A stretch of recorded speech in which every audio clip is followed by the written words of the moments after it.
শোন, একটা হাদিস আছে যে সৎ ব্যবসায়ী হন, নবী সাল্লাল্লাহু আলাইহি ওয়াসাল্লামের সাথে হাসরের ময়দানে থাকবেন। আর অসৎ ব্যবসায়ী হলে পারে ইহকাল পরকাল দুই কালে আপনার জন্য রয়েছে কঠিন শাস্তি। আমি জেলি দিই, কারণ এইভাবে প্যাকেটে আমি প্রতারণা করি না। আমি মানুষের সাথে ঠোঙা দিয়ে প্রতারণা করি না।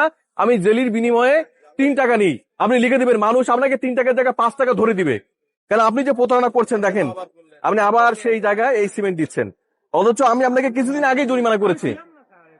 মিথ্যে কথা বলবেন, আপনি ছিলেন না, জরিমানা দিচ্ছে না সে বলছে না এই যে এই সিমেন্টের জন্য জরিমানা দিছে, সে বলছে না এটা,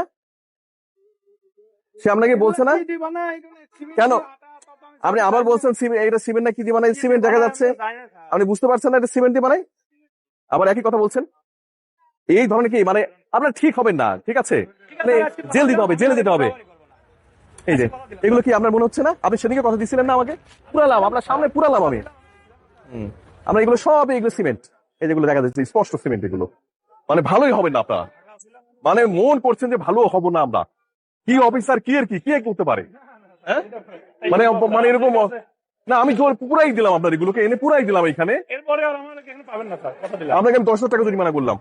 আপনি জরিমানা যেটা করছেন এটা কোন, আমি এবার আপনাকে এবার শুধু এটা না, এটা আরো এটা আমি ডিসি স্যারের কাছে দিব যে আপনারা এটা করছেন এবং এটা জেল দিতে হবে।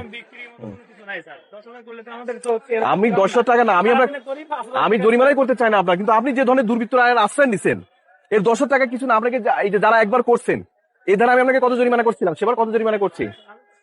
আপনার জরিমানার ডিসির কপি আছে, বের করেন।